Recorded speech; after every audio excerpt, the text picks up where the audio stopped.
안녕하세요. 생생매거진 오늘 황진입니다. 태풍 흰남노가 지나간 지 이제 일주일 지났습니다.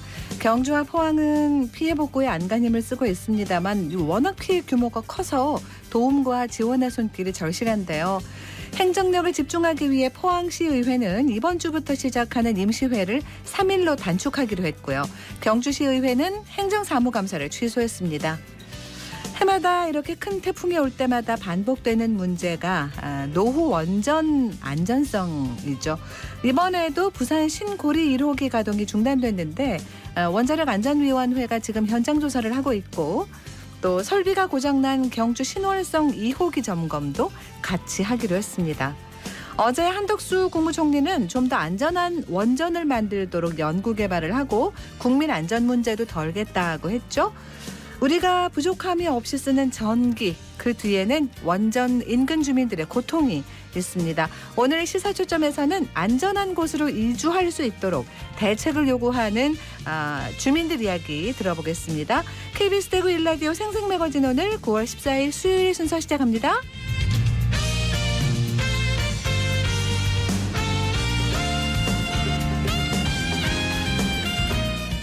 생생매거진 오늘은 대구와 경북 지역민 모두가 함께하는 시사정보 프로그램입니다. 오늘도 청취자 여러분 곁에 한 걸음 더 가까이 다가갑니다. 안동, 포항, 울릉 연결해서 날씨와 소식부터 전해드립니다. 안동입니다. 경북 북부 지역 오늘 흐린 가운데 선선한 가을 날씨 느낄 수 있겠습니다. 안동 지역 아침에 21도로 시작해서 한낮에는 27도의 기온 나타내겠습니다. 내일부터는 낮과 밤의 기온차가 더 커질 걸로 예상되니까요. 면역력 관리에 신경 쓰시는 게 좋겠습니다. 여기에 자외선 지수는 높음에서 매우 높음 단계 예상돼 바깥 활동하실 때 가을볕 유의하셔야겠습니다.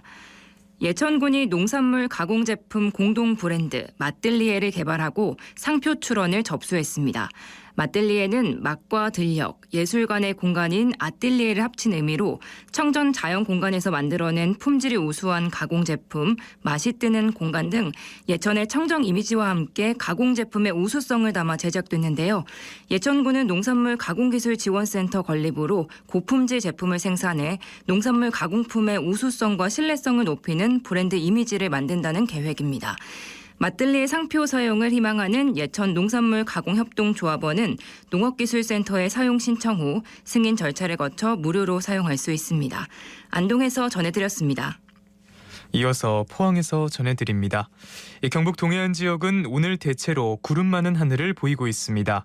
곳에 따라서는 오후에 비 소식도 있는데요. 강수량은 5mm 안팎이 될 것으로 보입니다. 오늘 낮 최고 기온은 포항과 영덕이 25도, 경주 26도, 울진은 24도로 어제와 비슷한 분포를 보이겠습니다. 특히 오늘 동해안 지역은 바람이 강하게 불 것으로 보입니다. 안전사고에 유의해 주셔야겠습니다. 경주의 관광 명소인 동궁과 월지가 새 단장을 마치고 방문객들에게 공개됐습니다. 신라환경 핵심 유적 복원 정비 사업의 일환으로 실시한 동궁과 월지 새 단장 공사는 3호 건물 리모델링 및 탐방로 정비와 1호 건물 보수, 3호 건물 단청 공사의 내용으로 이루어졌는데요. 3호 건물 내 모형 전시대 리모델링과 전시 콘텐츠를 연출하고 건물 중앙 전시대에는 투명 OLED 스크린과 디오라마 모형을 활용한 시스템을 구축했습니다. 특히 3호 건물 단청 공사는 전통 안료를 사용해 정비했는데요. 또한 연꽃 단지에는 야자 매트 신설과 경계목, 태양광 조명 등 설치를 했고 서편 탐방로에는 등받이 의자와 평상을 배치했습니다.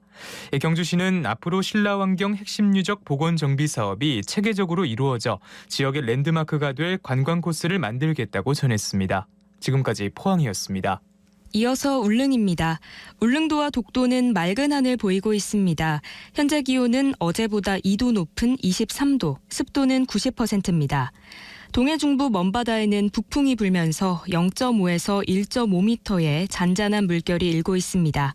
오늘 운항 시각이 변경된 여객선이 있으니 선사별 확인이 필요합니다. 울진 후포항과 울릉 사동항을 오가는 대형 크루즈 여객선 울릉 선플라워호가 시범운항에 나섭니다. 시범운항은 내일 오전 9시에 주민과 운항 관련 관계자 등을 태우고 후포항을 출발해 울릉도 사동항을 거쳐 되돌아오는 것으로 마무리됩니다. 울릉 선플라워 크루즈는 본격 취항에 앞서 안전사고를 우려하는 어민들의 반대에 부딪힌 바 있는데요.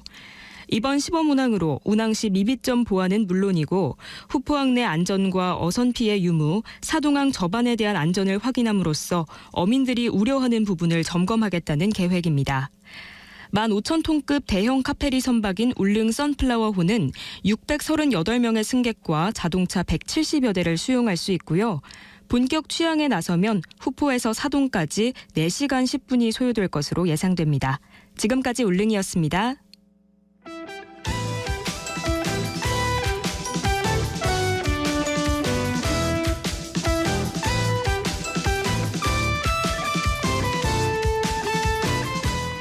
네, 오늘을 보는 키워드 뉴스 수요일에는 오마이뉴스 박정우 기자 함께합니다. 안녕하세요. 안녕하십니까? 네, 첫 번째 키워드 뭔가요? 네, 민간 전용 제2활주로입니다. 네, 이거 대구 경북 통합 신공항 얘기인 거죠? 그렇습니다. 네. 그러니까 대구시가 지금 건설 예정인 대구 경북 통합 신공항 2단계 사업으로 민간 전용 제2활주로가 추가된다라고 보시면 되겠는데요. 네. 우선은 오는 2030년까지 1단계 공사가 완공이 됩니다. 그래서 1단계 공사 상황을 좀 보면 대구 경북 통합 신공항 이게 활주로가 3.8km, 시간당 50회 항공기가 이착륙이 가능한 시설로 만들어지거든요. 네. 그러니까 이 시의 계획을 좀 들어보면 인천국제공항에 버금가는 중남부권 중추공항으로 건설하는데 초점이 맞춰져 있는데 이걸 위해서 활주로가 이제 보잉 747, 보잉 777급 대형 항공기 이착륙이 가능하도록 그래서 활주로가 3.8km 규모로 건설이 되는 거고요. 네. 대구시는 통합신공항이 개항 30년 뒤인 2060년에는 인천공항 여객 부문의 절반, 또 화물 부분의 3분의 2 규모로 성장할 것으로 자체 전망을 하고 있습니다. 네. 그래서 2035년 기준 국내 전체 국제 여객 수요의 14.2% 그리고 국제항공 화물 수요의 25.1% 이게 대구 경북 통합 신공항을 이용할 것으로 예상을 했고요. 네. 그리고 여기다가 제가 방금 언급한 2단계 사업으로 민간 전용 3.2km의 제2활주로 건설을 추진하는데 이게 좀 잘 되면은 정말 전 세계적으로 주목을 받는 예. 공항이 될 것 같아요. 네. 이게 또 이제 활주로 이 공항 건물 이 계류소, 계류장 이것뿐만이 아니고요.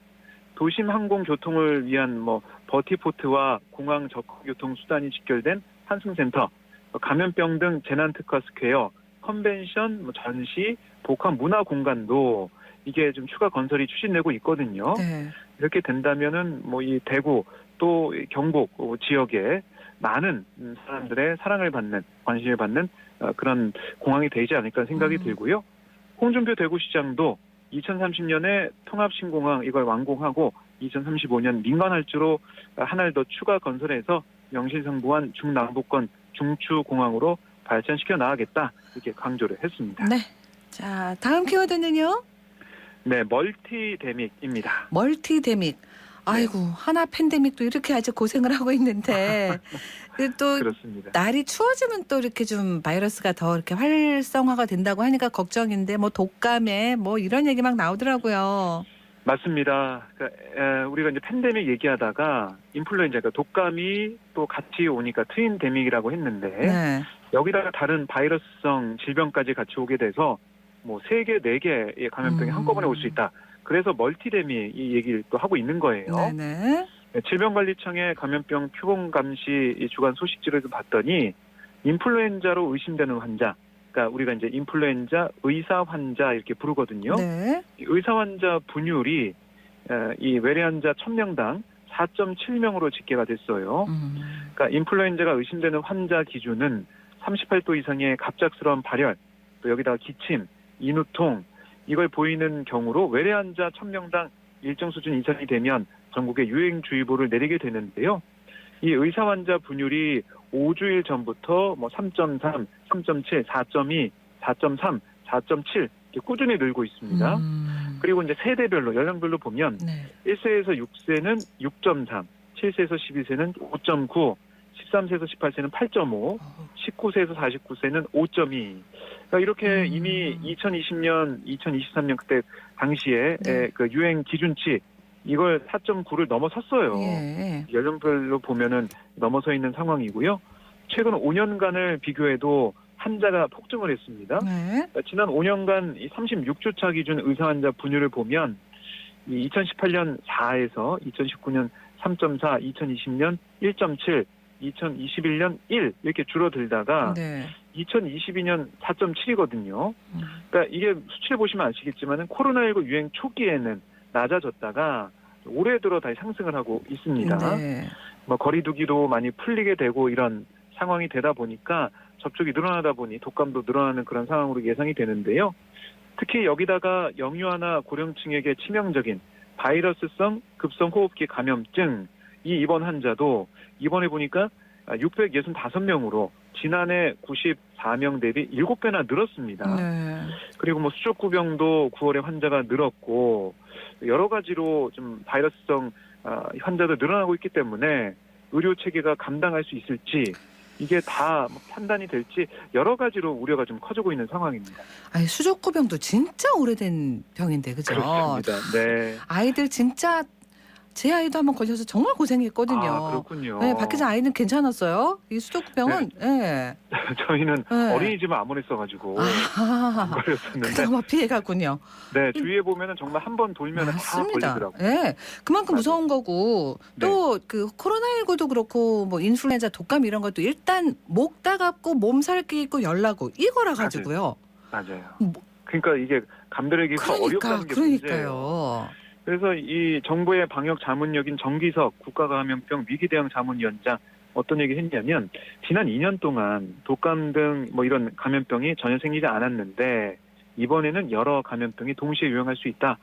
열이 나는 환자가 응급실에 왔을 때 감별할 수 있느냐 이런 문제를 막다뜨리게 됐다 이렇게 얘기를 했고 네. 그리고 뭐 이 정부와 의료 현장이 발열 환자들이 많이 왔을 때 어떻게 대응할지 충분히 논의해야 된다.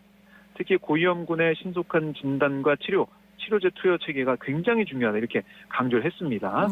그러니까 이 특히 고위험군 같은 경우는 빨리 처치해야 되잖아요. 그렇죠. 그러니까 빨리 또 진단이 돼야 이렇게 처방도 하는 거니까 이게 좀 중요하다는 거고 그리고 이제 어떤 감염병이든 고위험군의 위중증, 사망 예방이 최우선이기 때문에 또 오미크론 개량 백신과 인플루엔자 독감 백신 이걸 동시 접종할 방법이 필요하다. 또 국민의 이 백신 접종률을 높이도록 할 수 있는 캠페인을 펼쳐야 한다. 이런 얘기도 전문가들 사이에서 나오고 있습니다. 네. 아유, 어쨌든 참 조심조심 하면서 잘 나야겠습니다. 오는 겨울, 가을, 겨울도 그죠? 그렇습니다. 조심해야 됩니다. 맞습니다. 다음 키워드는요?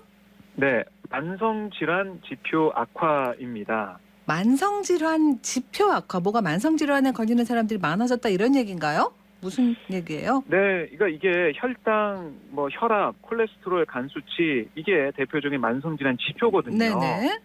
네, 초중고등학생들의 이 수치를 봤더니 만성질환 지표가 악화됐다는 성인들 얘기가 얘기가 나온 아니군요. 네. 그렇습니다. 그러니까 이게 뭐 전국에 있는 학생들이 다 비슷할 것 같은데요. 이번에는 제가 서울시 자료를 좀 가져와 봤어요. 네네. 서울시 초중고등학교 학생들의 만성질환 지표가 악화됐는데 먼저 고혈압을 봤더니 고혈압 학생 비율이 2021년 14.3%를 차지했어요.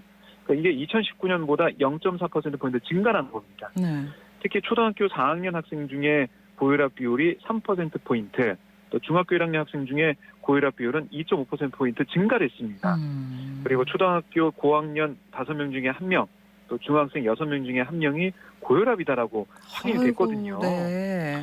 그리고 여기다가 2021년 비만으로 진단된 초등학교 고학년의 26.9%, 중학생의 40.3%, 고등학생의 30.4%가 고혈당이다라고 또 드러났어요. 네. 아울러 코로나 이후에 전체 비만 학생 가운데 고혈당에 해당하는 비율 32.6%로 2019년 2년 전보다 11.4%포인트나 증가했습니다. 이 고혈압도 그렇고 고혈당도 그렇고 이게 좀 중요한 지표인데 이렇게 늘어나고 있고 안 좋아졌다는 거고요.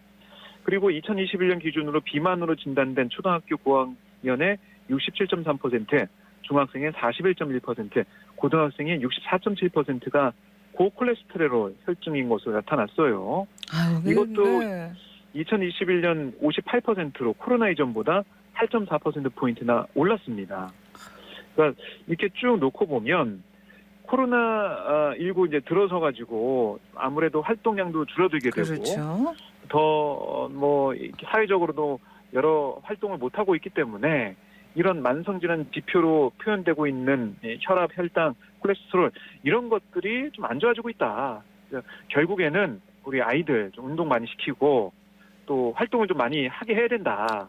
이렇게 좀 부모님들이 잘 생각하셔야 될 것 같습니다. 안 그래도 아이들 점점 더 이제 혼자 있고 둘이 있고 막 그러니까요. 그 컴퓨터 세상에서만 놀다 보니까 밖에 네. 안 나가서 소화 비만이다, 소화 당뇨다 이런 얘기는 나온 지 좀 되기는 했는데 네. 이 코로나19 때문에 더 심해진 거죠, 그죠? 그렇습니다. 수치로 이제 확인이 되고 있는 거기 때문에요. 네. 우리 부모님들이 좀 나서서 맞습니다. 아이랑 같이 시간 좀 많이 보내면서 그래야 되겠습니다. 이런 활동적인 걸 좀 많이 해야 될 것 같습니다. 알겠습니다. 다음 키워드는요? 네, 10억 개입니다. 10억 개. 엄청난 건데 뭐 숫자예요? 예. 주요 커피 전문점과 패스트푸드점에서 한 해 소비되는 일회용 컵. 이게 지난해에는 10억 개가 넘었어요. 그리고 최근 5년간 연평균 8억 7천만 개 정도 일회용 컵이 사용이 됐다라고 집계가 됐거든요. 네. 엄청난 숫자죠. 진짜 엄청난 겁니다. 그렇습니다. 네. 그래서 이게 특히 이제 카페와 패스트푸드점 일회용 컵 사용량이 코로나19 때문에 늘어났다 맞아요. 이렇게 얘기를 그랬죠. 하고 있어요. 네. 왜냐하면 아무래도 이 일회용 컵을 써야 마음이 좀 놓이신 분들이 많으니까. 위생 물론 때문에요? 네? 위생 때문에요? 그렇습니다. 위생 때문에 음. 많이 쓰게 될 수밖에 없는 거고요. 물론 지금 카페에서 아니면 패스트푸드점에서 음료를 마시게 되면 아시겠지만은 머그컵 이런 데 주고 있어요. 그렇죠. 하지만 밖에 나가는 테이크아웃을 하게 된다면 일회용 컵으로 주거든요. 그러니까. 일회용 컵을 좀 많이 쓰게 되는 상황이 이어져 왔다라고 볼 수가 있겠고, 그런데 문제는 업체가 회수한 일회용 컵은 사용량의 30%가 안 되고 있습니다. 그래서 결국 이제 환경부에서는 12월 2일부터 이 컵을 이제 반납하면 보증금을 돌려주는 제도를 시행할 예정이거든요. 네네. 그러면은 뭐 현재 설정된 보증 금액이면 컵 90%가 회수될 걸로 보고는 있지만 이게 제대로 회수할 수 있는 무인 회수기 설치나 이런 것들이 잘 될지도 의문이고, 우리의 인식도 좀 많이 바뀌어야 된다 이런 지적이 나오고 있는데요. 아무래도 10억 개라고 하니까 숫자에서 주는 이 중압감이 무섭습니다. 크거든요. 네. 우리가 좀 더 환경을 생각하기 위해서 뭐 이 다회용, 다 사용할 수 있는 컵 이런 거 좀 많이 쓰는 맞습니다. 그런 생각이 좀 많이 필요하다는 판단이 됩니다. 결국은 저는 믿음의 문제라고 생각해요. 서로가 믿어서 깨끗할 것이다라는 그 컵이 그러면 그 컵이 마실 그렇죠. 수 있는 것이고 그럴 텐데 그죠? 네, 그런 인식 변화도 필요해 보입니다. 네, 그래 보입니다. 오늘 여기서 마무리할게요. 고맙습니다. 네, 고맙습니다. 네, 수요일 키워드 뉴스 오마이뉴스 박정호 기자와 함께했습니다.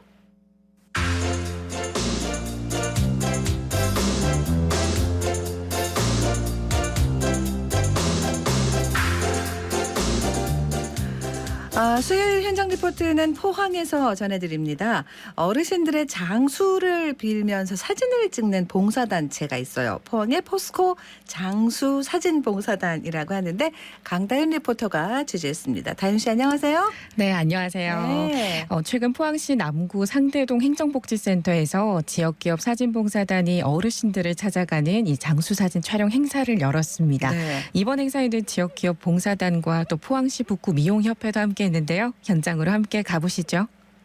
2019년부터 제가 3년 2개월 만에 첫 번째 달성했어요. 첫 번째 장수 대복하시고 다 같이 축하의 마음을 앞으로 더 백세까지 사시겠죠? 150세까지. 자, 백세한테 자, 우리 어른 사랑합니다. 한 번만 더 올게요. 저는 상대동에 사는 김유향입니다. 내가 첫 번째라니 주인공이라니 로또 당첨되는 것보다 더 좋은데 이렇게 건강하게 살았으니 좋은 일도 생기네요. 오늘을 추억하면 남은 날 행복하게 잘 살고 이렇게 준비하느라고 모두 수고하셨는데 너무 감사하고 고맙고 그렇습니다. 감사합니다. 저는 상대동에 사는 박정술입니다. 아주 이 상도동 사무실 빌려가지고 이렇게 해주니까 너무너무 고맙고 감사합니다. 저는 포스코 퇴직하고 와서 상대동에 살고 있는데 삶의 희망을 불어넣는 게 대해서 상당히 고맙고 앞으로도 즐겁게 살 생각입니다. 포항의 대도동에서 왔습니다. 이정희요. 시어머니 같이 모시고 살거든요. 살다 보니까 어머님 계셔가지고 이런 날이 또 같이 있다는 게 감동이고 생각지도 못한 일인데 어머님만 또 찍을 줄 알았는데 같이 또 함께 또 즐겁게 하늘 밑에 이런 날을 아들 타면 더 고맙고. 1000번째 주인공이 나온 거네요. 네, 맞습니다. 너무 즐거워하고 행복해하고 고마워하시는 마음이 느껴집니다. 그렇죠. 이제 네. 장수 사진을 말 그대로 영정 사진을 의미하는데요. 그렇죠. 이제 어르신들이 장수 사진은 영정 사진이 아니라 이제 장수 사진은 100세 만세 사진으로 인식될 수 있도록 이제 현장은 아주 밝은 분위기였습니다. 또 헤어 메이크업 미용팀부터 한복도 갖추고 있었고요. 또 탈의실도 마련해서 제대로 갖춰 찍을 수 있어서 더욱 만족도가 컸고요. 네. 이제 1000번째 촬영자에게는 이렇게 꽃다발도 증정하고 또 작게 축하 이벤트를 하며 즐거운 시간 가졌는데요. 봉사단장을 통해 사진봉사단에 대한 소개와 자세한 얘기 들어봤습니다. 예, 안녕하세요. 저는 포항제철소 사진재능봉사단장을 맡고 있는 파이넥스부 강성태입니다. 네, 저희 사진봉사단은 포항제철소 내에 사진 촬영에 관심이 있거나 또는 재능이 있는 사람들이 모여서 사진 촬영 기법을 익히고 또 기능을 터득 해서 회사나 또 지역 사회에서 필요로 하는 다양한 사진 촬영, 예를 들어서 장수사진이나 가족사진, 그리고 행사사진, 기념사진, 이런 사진 촬영 문화를 선도하면서 저는 봉사활동으로 그분들한테 추억과 즐거움을 선물하고 지역사회와 함께하는 포스코의 기업 시민 활동을 실천하기 위해서 창단되었습니다.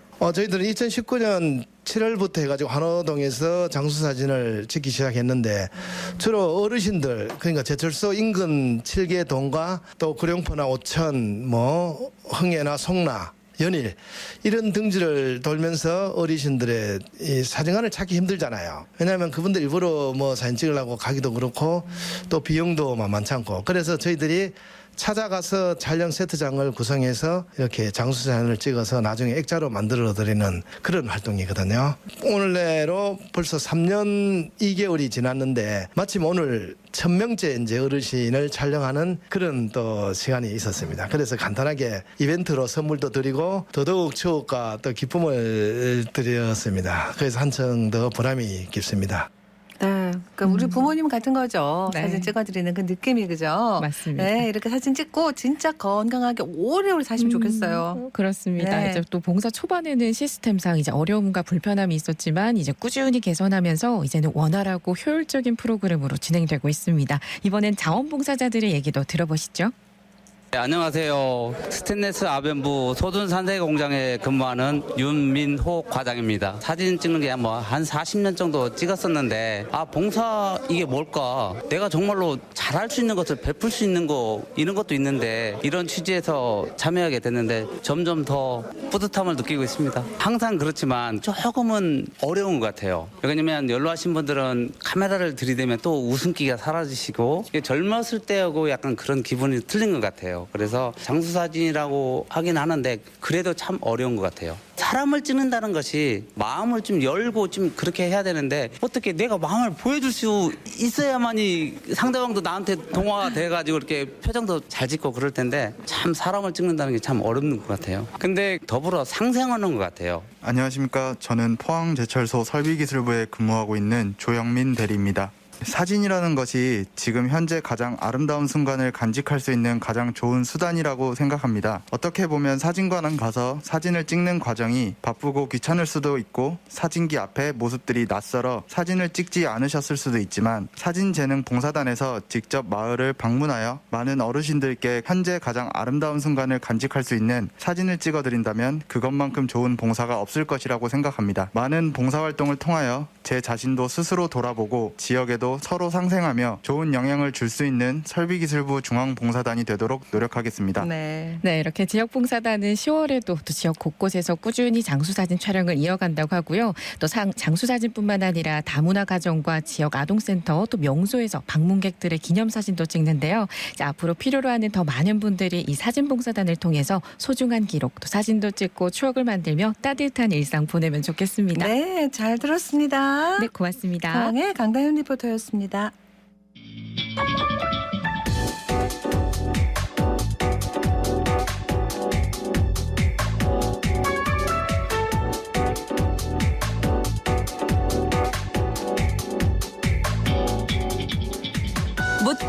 듣고 생각과 마음을 나누는 방송. 지금 여러분께서는 대구 경북을 보고 듣는 생생 매거진 오늘을 함께하고 계십니다.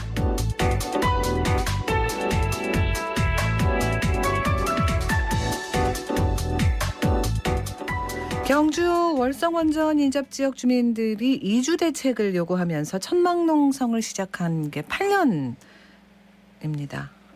최장기 농성을 이어가는 이분들은 지역의 수용소가 된 것 같다고 하시는데요. 자, 오늘 경주 환경운동연합 이상홍 사무국장 연결해서 그동안 얘기 좀 들어보겠습니다. 안녕하세요. 예, 안녕하세요. 네. 자, 월성원전 인근 지역이라고 얘기를 했는데 정확하게 말하면 어디를 말하는 거예요? 그 원전 인근 지역을 정의하기에 따라서 되게 범위가 다양하게 설정을 할 수가 있습니다. 네. 법적으로는 발전소 주변 지역 지원에 관한 법률이 있거든요. 네. 그 법률에서는 한 원전 반경 5km 정도를 인근 지역으로 이렇게 분류를 하고 있는 것 같습니다. 네. 오늘 주제가 주민들의 이주 문제잖아요. 네. 이제 주민들의 그 이주를 요구하는 주민들은 그 5km까지 이렇게 포함은 되지 않고요. 바로 원전에 붙어서 살고 있는 이렇게 주민들이 이주를 요구하고 있는데요. 그래서 이제 이곳 주민들은 좀 최인접 지역이라고 별도로 이렇게 분류해서 이야기를 하고 있습니다. 그럼 지역으로 보면 어디예요? 지역으로 보면은 원전 부지 경계에 붙어 있는 월성원전 같은 경우에는 나리, 나산리, 봉길리에서 이렇게 한 3개 마을이 포함이 되고 있습니다. 경주 양남면 쪽에 말씀하시는 거죠, 그죠? 양남면에 나리, 나산리가 있고요. 네. 그다음에 이제 문무대왕면에 봉길리가 원전에 붙어 있는 마을입니다. 네. 예. 오래 사신 분들이잖아요, 여기 그냥 평생을, 그죠? 되게 오래된 마을이기 때문에 또 대부분 또 연세가 많으세요. 그래서 이제 오래전부터 이곳에서 태어나서 살고 있다고 보시면 되고요. 물론 이제 중간에 원전이 개발되고 하면서 이사를 도로신 분들도 있고 그렇습니다. 네. 그러니까 저 최인접 지역이라는 게 그러니까 그 1km 안에 산다는 얘기시잖아요, 그죠? 이 나리하고 나산리, 봉길리 쪽 계신 분들. 그렇게 이해를 하시면 될 것 같고요. 네. 보통 이렇게 원자로 중심으로 해서 거리를 측정하면은 원자로 한 반경 한 2에서 3km 사이에 있는 마을이라고 보시면 됩니다. 왜냐하면은 원자로에서 약 한 914m까지는 제한구역이라 해서 사람이 살지 못합니다. 네네. 그래서 이제 원자로에서 914m 되는 거리에는 이렇게 철조망이 쭉 쳐져져 있죠. 네. 여기에서부터 이렇게 사람들이 살고 있거든요. 이 마을들이 이제 나리, 나산리, 봉길리가 원전을 삥 둘러싸고 있는 마을이 되는 것이죠. 예. 지난번에 뭐 일본인들이 여기 와서 보고 그 근처에 사람들 산다고 깜짝 놀랐다 뭐 이런 얘기도 들었는데 맞습니까? 매년 한 차례씩 일본에 있는 분들이 우리나라를 방문해서 이렇게 원전 주변 지역들 이렇게 돌아보고 하는데요. 네. 최근 한 2년간은 코로나 때문에 못 오셨다가 네. 올해에 한 2년 만에 오셨어요. 지난 8월 29일 날 한 일본에서 한 45분 정도가 오셔가지고 네. 나으리를 좀 둘러보셨는데 처음 오신 분들은 진짜 많이 놀라시죠. 어떻게 발전소 바로 옆에 사람들이 살 수 있는가. 그 폐발전소 옆에 되게 놀라시고 그렇게 가시고 하셨어요. 예. 자, 그래서 이제 인근 주민들이 이제 이주하겠다고 이주 대책을 요구한 게 지금 천막 농성을 한 게 8년이 지났다라는 얘기죠. 진짜 긴 시간인데요. 아니, 어떻게 이렇게까지 하고 계신 거예요? 주민들이 천막 농성을 시작한 것이 2014년도 8월 25일부터 농성을 시작을 했습니다. 네. 처음에는 이제 이곳에 컨테이너 박스를 설치하고 농성을 시작했는데 관계 기관들과 마찰이 심해서 지금 이제 컨테이너 박스는 아니고 일반 우리가 흔히 볼 수 있는 천막 농성장을 설치하고 운영을 하고 있는데요. 네. 주민들은 이 한수원 직원들 출근 시간에 맞추어서 아침마다 이렇게 행진을 합니다. 상여를 끌면서 이렇게 행진을 하고 있는데요. 행진 거리나 한 양봉 600m 정도로 그렇게 길지는 않습니다. 농성장에서 이제 원전 입구까지 이렇게 행진을 하기 때문에요. 네. 그래서 농성 첫 해에는 매일 행진을 했는데 지금은 이렇게 월요일만 행진을 하고 있습니다. 주민들이 이제 지난 8년간 이렇게 행진만 한 것이 아니라 이주 문제를 전국적으로 알리기 위해서 주변에 이렇게 힘든 주민들이 있으면은 같이 연대하면서 많은 일들을 해왔고 여기 이제 전국에 뭐 햇발전소를 반대하는 집회나 행사가 있으면은 주민들이 꼬박꼬박 다 참여를 해왔습니다. 뭐 2015년도에는 그 우리 지역 그 영덕에 햇발전소 찬반 주민 투표할 때도 이곳 주민들이 반대 운동을 지원하러 다녔고요. 특히 이제 월성 1호기 수면 연장 반대 운동을 누구보다 열심히 하셨고, 뭐 결과적으로 월성 1호기는 지금 폐쇄된 상황이죠. 예. 그러니까 이제 그 많은 분들이 그냥 그 생각을 할 때는 이 경주 월성 원전이라는 게 경주에 있다. 이게 되게 오래됐다. 까지 정도로만 아마 알고 있지 않을까 싶거든요. 예. 지금 가동하고 있는 거죠, 월성 원전. 몇 개나 됩니까? 예. 예, 경주에는 원전이 총 6개가 있습니다. 네. 예. 월성 원전이 1호기에서 4호기까지 있고요. 근데 1호기는 이제 제가 폐쇄되었다라고 말씀을 드렸고요. 또 이제 바로 옆에 신월성 원전이 또한 1, 2호기가 있습니다. 이제 신월성 원전 1, 2호기는 우리가 흔히 볼 수 있는 햇발전소 유형이고요. 지금 이제 월성 원전 1호기에서 4호기는 되게 독특한 원전인데요. 캐나다에서 건설한 이렇게 중수로 원전이라고 불리는 원전입니다. 근데 이 원전이 문제가 되는 것은 일반 원전보다 핵폐기물이 한 4-5배 많이 나오고요. 또 이렇게 삼중수소라고 불리는 방사선 물질은 10배 이상 많이 이렇게 나오고 있습니다. 그래서 이제 국제사회에서도 더 이상 캐나다에서 만든 이런 중수로와 같은 원전을 가동해서는 안 된다라고 해서 이미 단종된 모델입니다.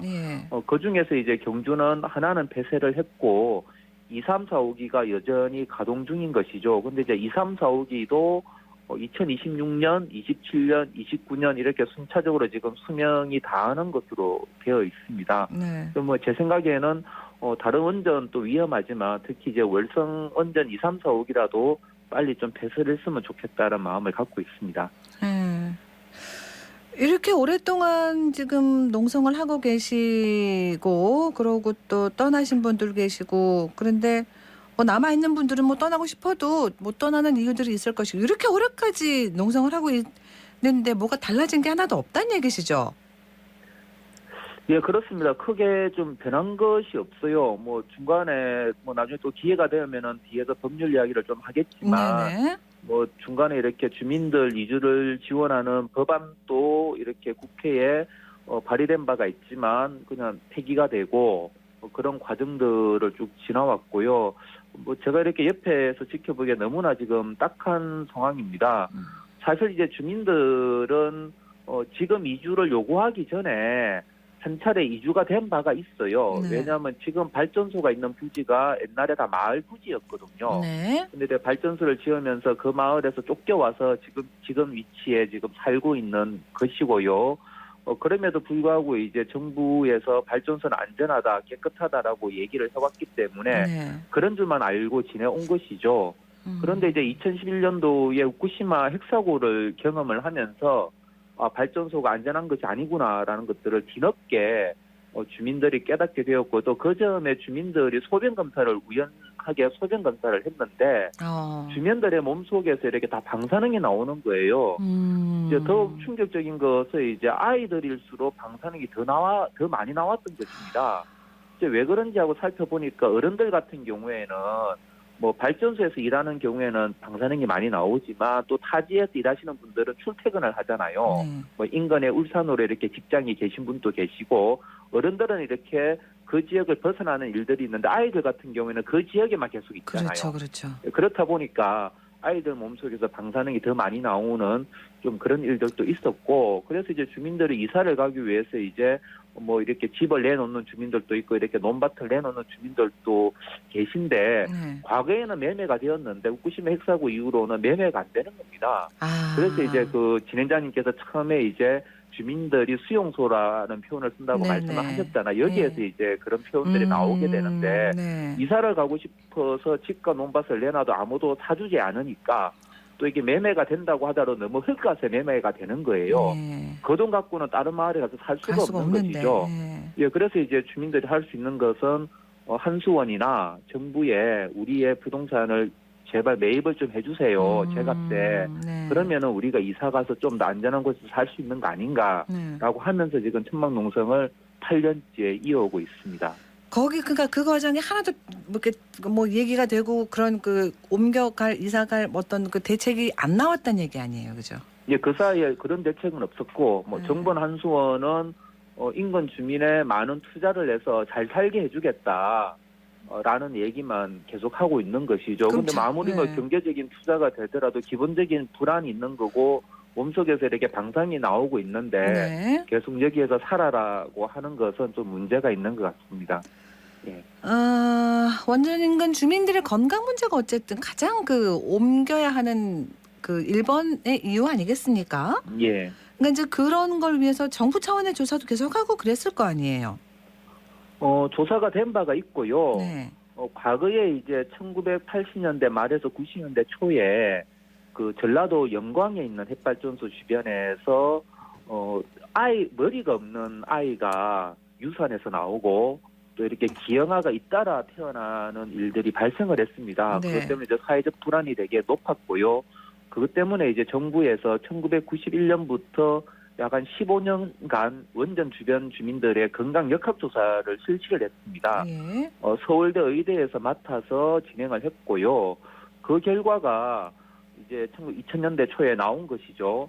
그 결과가 어떻게 나왔냐면은 원전 반경 5km 이내 여성들에게서 갑상선암이 2.5배 많이 발생하는 것으로 밝혀졌습니다. 네. 근데 당시 이제 연구팀은 그것이 이제 원전으로 인한 것이 아니라고 결론을 내리게 됩니다. 왜냐하면은 그 당시에 이제 남성들에게서도 많이 나와야 되는데 여성에서만 많이 나왔다. 그렇기 때문에 방사선 영향이라고 보기 힘들다라고 그 당시에 이제 정부의 역학조사팀은 결론을 내렸습니다. 그렇죠. 하지만 이제 하지만 해외 사례들을 보면은 체르노빌 햇발전소 사고가 났을 때에도 갑상선암 같은 경우에는 여성들에게서 월등히 많이 나왔거든요. 네. 예. 그 최근에 조사하신 게 있지 않아요?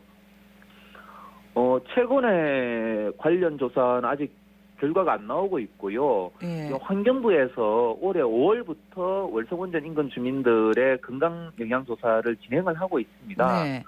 지금 현재 한 1000여 명의 주민들의 소변을 받아서 몸속의 삼중수소 농도를 분석하고 있고요. 네. 만일 이 분석이 끝나면은 삼중수소 농도가 높은 주민들 한 50여 명을 추려서 혈액의 유전자 변이를 조사를 하고 또한 정밀 건강검진을 별도로 진행할 예정으로 있습니다.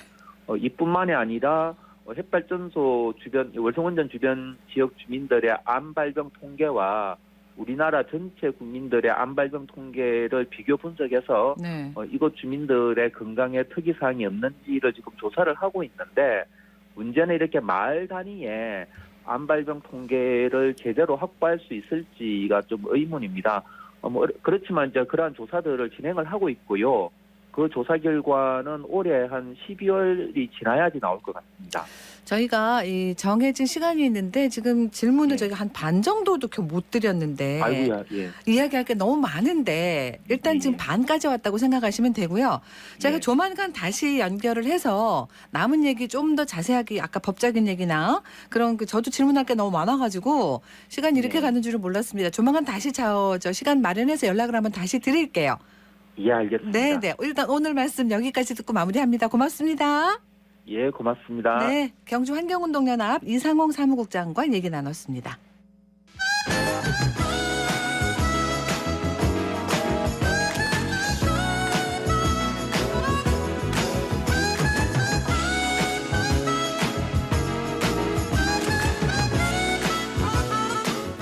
답은 공익과 공동체 답공공. 오늘은 대구 마을 공동체 만들기 지원센터 김영숙 센터장과 함께합니다. 어서 오세요. 네, 반갑습니다. 자, 설렘을 안고 막 공동체 사업을 시작한 팀 소개해 주신다 하셨는데 네, 어떤 팀인데요? 네, 오늘은 저희 2022년 대구형 행복한 마을 공동체 사업 중에서 가장 새내기들이 시작하는 사업입니다. 바로 배우자 사업인데요. 배우자 사업은 마을에서 공동체 활동을 막 시작하고 관심 가지는 사람이 무엇을 할까? 막연하잖아요. 네. 그래서 일단 3명이 모여서 공부라도 시작하는 모임입니다. 그래서 공동체 공부 모임을 시작하는데 이번에 소개할 팀은 이름도 특별한데 2040 프렌즈 팀입니다. 아니 2030도 아니고 4050도 아니고 2040이에요? 네. 어떤 의미인데요? 네, 저희가 예전에 저희 세대가 아는 드라마 있죠. 미국의 유명한 1994년도에 시작해서 10년 동안 한 드라마 중에 프렌즈라는 혹시 기억나십니까? 그럼요. 네. 이 드라마 90년대 유역의 이 청춘들이 모여서 같은 동네에 살면서 뭐 자충우돌, 티격태격 이런 드라마잖아요. 네. 깨알 웃음과 진한 감동이 있는 여섯 친구의 그렇습니다. 성장기인데 어떻게 보면 마을에서 살아가면서 이렇게 서로 부족한 거 채워가고 서로 또 알아가는 과정들이 있어야지만 서로 친구가 될 수 있잖아요. 맞습니다. 그래서 이 2040 프렌즈는 마을 안에서 좀 나이가 다른 세대의 사람들이 한번 만나보자. 그래서 2040 세대가 친구가 될 수 있을까? 이렇게 상상하면서 시작한 모임입니다. 그렇군요. 2040이 만나고 소통하고 뭔가를 하는 거는 거의 없지 않나 싶은데. 맞습니다. 어떻게 이런 걸 시작했는지 한번 얘기 듣고 올게요.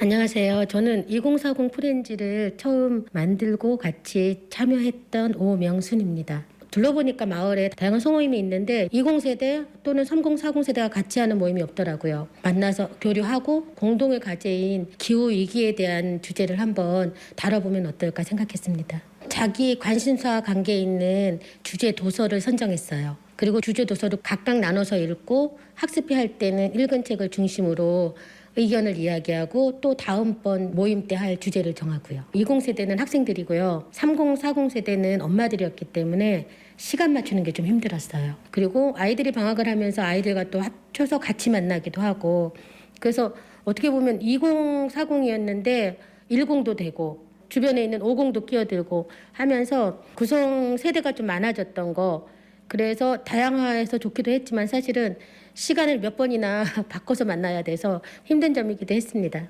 처음에 2040 프렌즈라고 하는 모임을 만들 때는 우리 같은 마을에 살고 있는 세대끼리 모여서 이야기를 좀 해보자. 공통 주제로 이야기를 해보면 좀 교류할 수 있는 그 터널이 생기지 않을까라고 생각을 했었어요.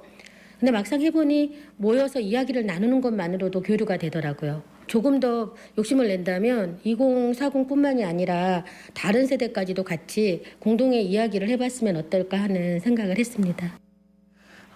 그냥 막연하게 모이는 것도 괜찮습니다만 어떤 주제를 가지고 이제 만나는 거네요. 그렇죠. 환경책. 그죠? 네. 이분들이 북구 7구에 한 20년 넘은 더불어숲이라는 마을 도서관이 있습니다. 네. 서로는 자주 볼 수 있는 기회가 없었는 거죠. 각각의 소모임들이 끼리끼리 만나니까. 네네. 근데 이 환경에 대한 공통 관심사를 가지고 공부를 시작하면서 다양한 세대가 사실 만나는 기회를 갖기 시작했는 거잖아요. 네. 근데 이 처음 구성원들이 모였을 때 환경에 대한 주제도 굉장히 관심사가 다양하더라고요. 반려동물 요즘 최근에 많이 관심들이 있고. 그래서 이 모임의 취지가 어려서부터 우리 마을에서 자라고 있지만 함께 살고 있지만 다양한 경험을 가진 20대 세대와 그리고 마을에서 또 다른 마을에서 이주해 오신 분들도 있잖아요. 그렇죠. 다른 마을에서 자랐지만 우리 마을에 함께 살고 있는 이런 40대 세대들 이런 분들이 공동의 관심사를 가지고 나눌 수 있는 기회를 만든 그런 출발점이 된 것 같고 네. 뭐 이분들이 모여서 공부한 주제를 살펴보니까 마을과 사람, 반려동물과 동물 복지 그리고 나무, 식물 이런 주제로도 다양하게 매주 금요일 날 오전에 모여서 도서관에 모여서 투닥투닥 이야기를 나누는 그런 모임을 했답니다. 더불어숲이라는 이름도 너무 이쁘고요. 네. 일단 여기는 이제 마을 도서관이 요 센터가 딱 중심에 딱 있어서 거기서 만나고 얘기하고 그러는 거네요. 네. 사실 이 더불어숲 도서관이 94년도에 문을 연 마을 도서관이에요. 벌써 대구에서 28년 정도 30년 다 돼가네요. 네, 어린이 청소년 도서관이라는 타이틀이 있는데 지금은 오히려 이 도서관에 어르신 세대도 오고 있고요. 그때 어릴 때 왔던 사람들이 어른이 된 거죠. 맞습니다. 네, 그래서 이 최근에 프렌즈 드라마가 왜 프렌즈라는 이름을 정했을까 저도 궁금했는데 프렌즈 드라마가 94년도에 시작을 해서 모여하게 그래요? 네, 일치하더라고요. 그래서 지금은 300명의 후원 회원도 있고 매주 일상적으로 모여서 주민들과 어울리는 공간인데 사실 도서관이 책만 있어서 도서관 기능을 하는 건 아니고 이 도서관의 주요한 사업이 4가지 정도가 있습니다. 어린이 청소년 문화교육 사업, 그리고 지역 주민들하고 함께하는 교육 사업도 있고요. 그리고 공사립 도서관 활성화 사업도 있고 서로 네트워크를 하는 거죠. 그리고 지역 공동체 사업이 중요한 또 사업의 꼭지로 들어가 있어요. 그래서 어떻게 보면은 이 북구 강북 지역의 마을의 역사를 고스란히 담고 있는 마을 도서관인데 사실 마을 도서관이라는 것이 빌 게이츠가 오늘의 나를 만든 것은 마을 도서관이었다. 이렇게 얘기할 정도로 굉장히 가치 있고 자부심이 큰 그런 역할을 하고 있습니다. 어릴 때부터 막 책 읽자 이러면서 데리고 가면 싫어해요. 그렇죠. 놀러 가죠. 놀러 가죠. 네네. 밖에서 놀다가 저절로 그냥 네네. 관심 갖게 되는 네네. 그런 데가 바로 도서관이 아닐까. 마을 도서관. 네. 그런 생각이 듭니다. 이 마을 도서관이라는 든든한 울타리 안에서 다양한 세대가 함께 하는 이 배우자 학습 모임을 시작한 분들 어떤 느낌과 생각, 배움이 있었을까도 궁금한데 한번 들어볼까요? 저는 송은주라고 합니다. 책마다 작가가 생각하는 관점이 다 다른 것도 흥미로웠습니다. 예를 들면 한 책에서는 작가가 신재생 에너지를 사용해야 한다고 말을 했지만 다른 책의 작가는 신재생 에너지가 환경을 파괴한다고 말을 해서 무조건 한 책만 보고 그 내용을 다 믿기보다 다양한 책을 읽어보고 비판적으로 책을 봐야겠다고 생각했습니다. 이번 모임은 도서관에서 진행을 했는데 앞으로 도서관 외에도 주민들이 이용할 수 있는 모임 장소가 생겨났으면 좋겠습니다. 저는 북구에 살고 있는 유정연입니다. 2040 프렌즈가 젊은 친구들이랑 아이들을 키우고 있는 부모님들이 같이 환경 모임에 대해서 생각해보고 몰랐던 부분을 같이 나누는 그런 기회가 많았었는데요. 저희 같은 경우에는 아이들 위주의 환경 모임이라든지 그런 생각을 많이 했는데 20대들은 지금 지구를 지키고 실천하려고 하는 노력이 또 다른 부분이었던 것 같아요. 마을 소모임이라고 하면 우리가 뭘 할 수 있을까 이런 마음이 좀 들기도 했었는데요. 마을 소모임이 또 더 큰 모임이 되기도 하고 그리고 3인 이상이라도 공통의 관심사가 있으면 도전해보면 너무 좋을 것 같습니다. 근데 이제 그 어떤 모임이나 이렇게 해서 만드는 걸 보면 대체로 비슷한 세대에서 이렇게 왜 또래에서 만들고 이렇게 하는데 네. 이 모임이 2040이라는 게 참 의미가 크네요. 네, 맞습니다. 서로 다른 얘기 막 들어볼 수 있으니까. 네네. 사실 저희 센터에서 매년 한 150개 정도의 공동체들을 지원하고 있는데 지원하다 보면 비슷한 연령대끼리 그러니까요. 있고요. 저희 주축이 30대에서 50대입니다. 그래서 공통 관심사로 출발을 하다 보니까 30대 같은 경우는 아이 키우는 육아 문제 관심사로 모이고 40대는 조금 아이 키우고 인생에 대해서 이제 자기 자아를 찾아가는 자아 성장 프로그램에 관심이 많고요. 그리고 50대가 넘어서면은 이제 인생 후반기를 준비하는 인생 이모작에 대해서 굉장히 관심이 많아서 이 세대들끼리만 모이게 되더라고요. 그러니까요. 그래서 이렇게 2040이라는 공통의 주제를 가지고 마을에서 책도 읽고 모이면 아마 서로가 또 교류할 수 있는 실천할 수 있는 지점이 좀 나오지 않을까. 좋은 사례를 만들고 좀 확산됐으면 좋겠다는 생각이 듭니다. 네. 이제 처음에는 책을 읽는 것부터 시작을 하고 환경 이렇게 얘기하는 걸로 시작을 했는데 하다 보니까 막 가지를 치는 거죠. 그렇죠. 그리고 그 마을 걱정을 해결하는 그런 얘기도 그 관심사들을 풀어놓는 모임이 되는 거 아니에요? 네네 맞습니다. 네.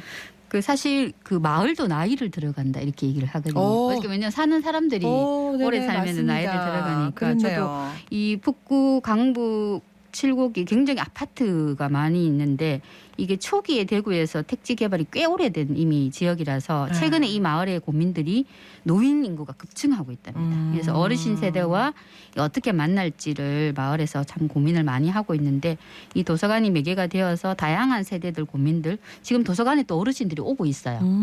초대해서 오기도 하고 할머니 학교처럼 이렇게 학교를 또 개설하기도 하고 그래서 이런 대화를 나눌 수 있는 역할을 하고 있어서 앞으로가 좀 더 기대되는 그런 활동들을 할 수 있을 거라고 생각합니다. 2040이니까 뭐 1030 뭐 이렇게 뭐 3060 예를 들어서 그렇죠. 그렇게 하면은 또 다른 얘기가 나오겠는데요. 맞습니다. 네. 그 최근에 저희가 이제 마을 통합 돌봄이 지금 마을의 이슈예요.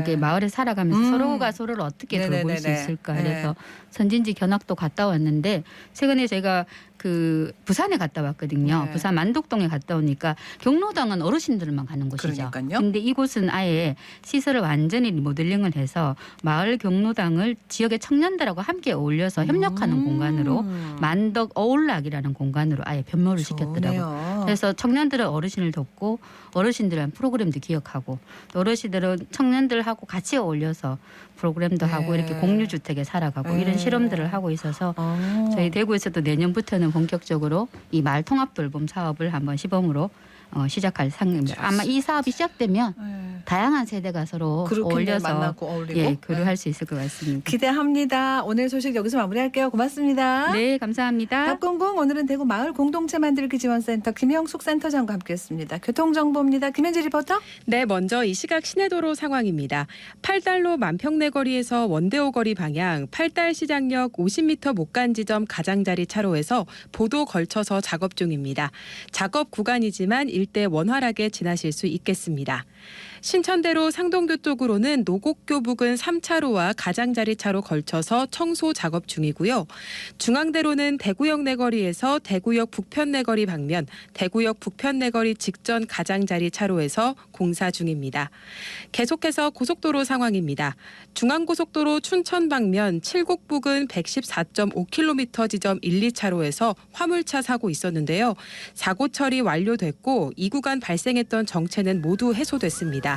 하지만 다부터널 일대에 차량 가다서다 반복하는데요. 터널 지나자마자 다시 속력 회복하겠습니다. 지금까지 이 시각 교통정보였습니다. 이번 주부터 대구시청의 야간 민원실을 주 2회로 확대 운영합니다.